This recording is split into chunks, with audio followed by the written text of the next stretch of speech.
World War II is the best Call of Duty game. It was the Call of Duty franchise's attempt at returning to boots on the ground gameplay and using historical events to design a story that...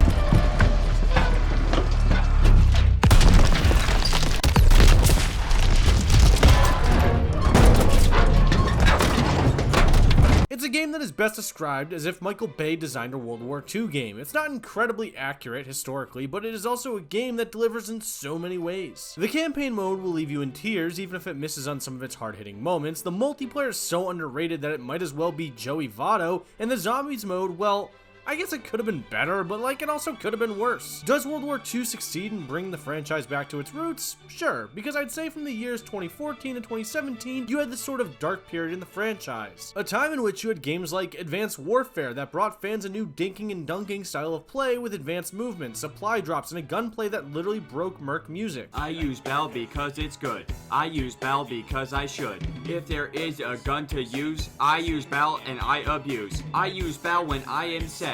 Cause the bell, it makes me glad. Now there's nothing left to use, so let's use the bell. Bell is good! Bell is good! Bell is good!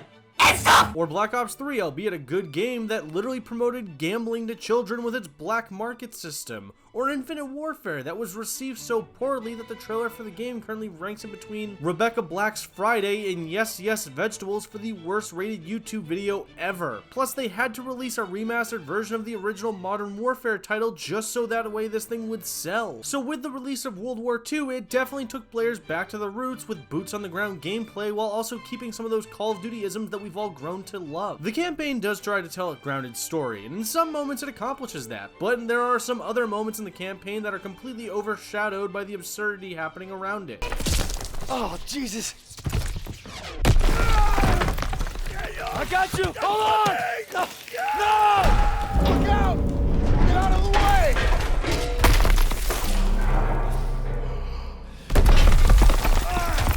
Get out of there! 2 minutes later. They shot up the truck!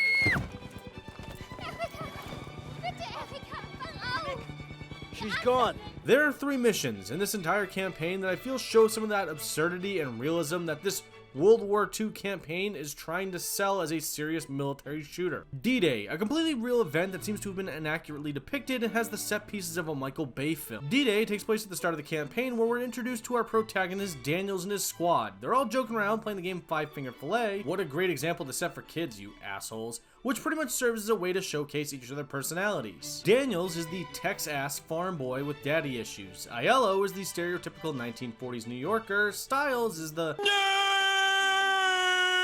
while Zussman is the quote-unquote hustler and most likely frat bro who joined the war just as a flex. We all know someone. We're then introduced to Pearson, played by none other than Josh Duhamel, who serves as one of the game's antagonists, with the main one being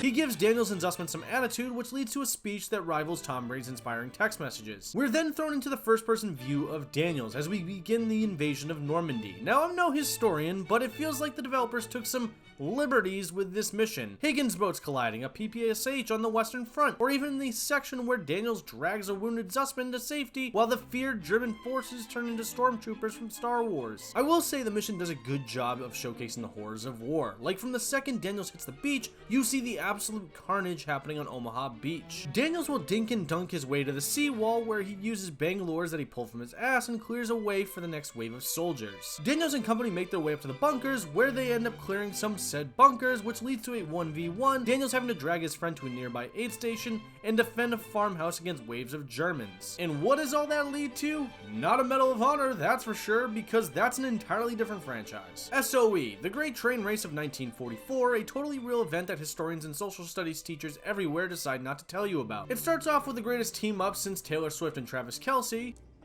Daniels and company are forced to team up with the SOE, a special forces group that, according to Google, was meant to set Europe ablaze by disrupting German operations. Their mission is to intercept a train carrying V-2 rockets. Equipped with suppressed grease guns, Daniels and company must sneak their way to the train station and sneak on board, which you can most certainly attempt, but to me, that's fucking boring. After unaliving some Germans and shit hitting the fan, Daniels and Zussman are tasked with chasing down and stopping the train before it reaches its destination. Daniels and Zussman take a car and begin the chase, where eventually Daniels uses the attached MG42 to take out some of the Germans aboard. Daniels does his worst Bruno Mars impression, takes the grenade that lands in the passenger seat and throws it back toward the train. The explosion throws Zussman off, who drives the car to the front of the train, which derails it and...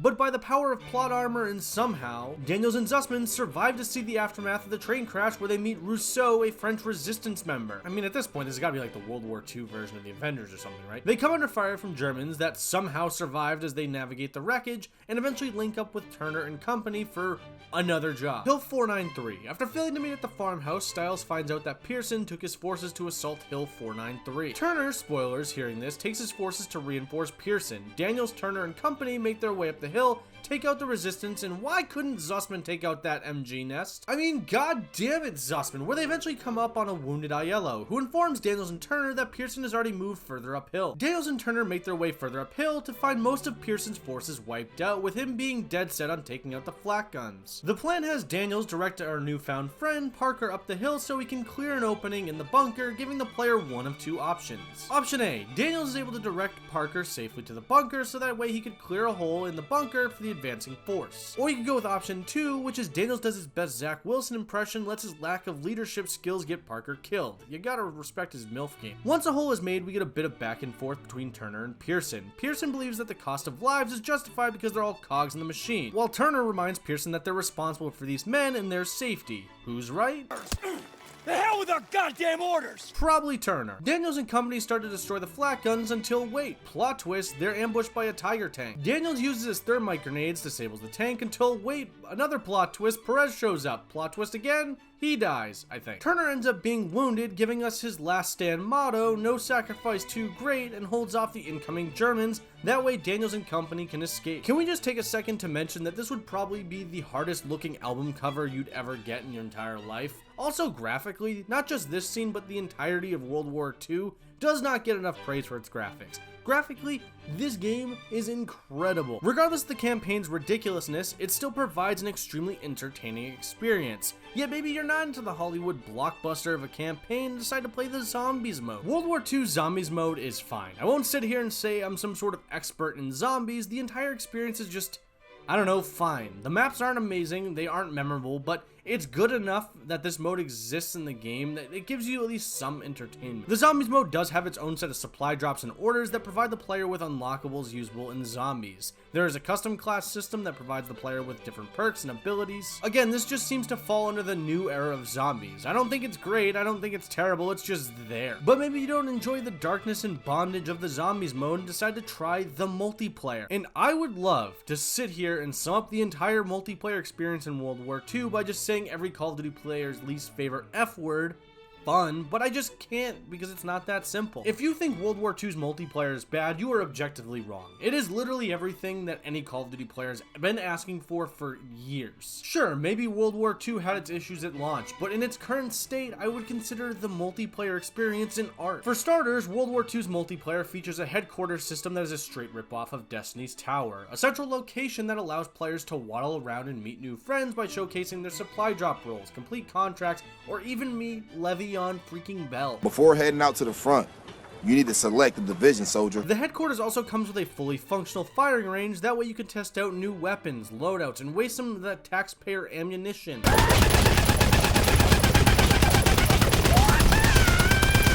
You'll also spend a lot of time at places like the Daily Orders area to unlock supply drops, cosmetic weapon variants, XP, or armory credits, which are usable at my favorite place in the entire game, the Quartermaster. Let me just say, I love the Quartermaster, because not only does she offer things like contracts that grant the players with XP or base level weapons, but she just... I just want you to love me so much.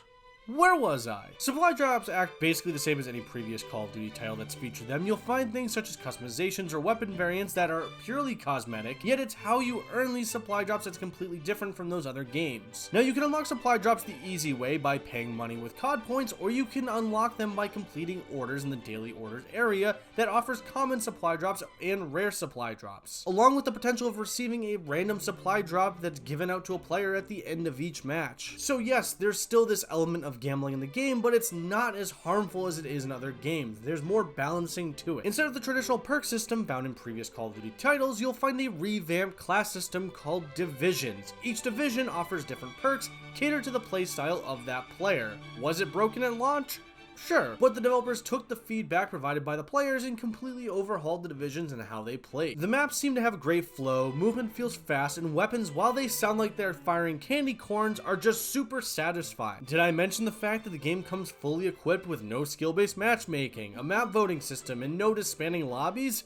No? Well, guess what? It's got that. Take that, Infinity Ward. The game also features a brand new mode called War, a more narrative, objective-based experience that ranges from moving a tank forward, blowing up flak guns, or even holding Omaha Beach.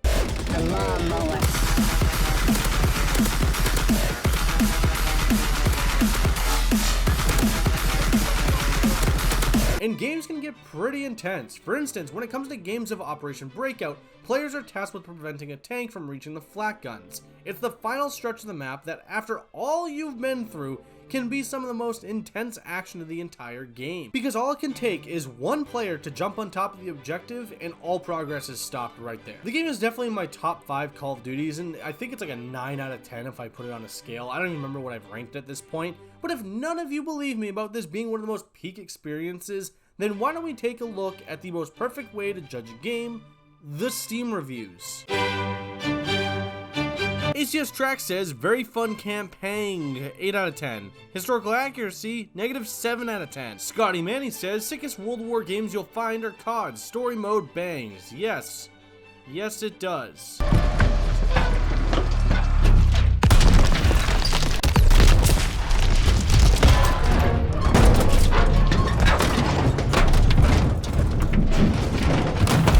I love Olivia. I don't know who Olivia is. To call this game garbage would be an insult to garbage. If you love multiplayer wait times, this game is for you. What do you mean about wait times?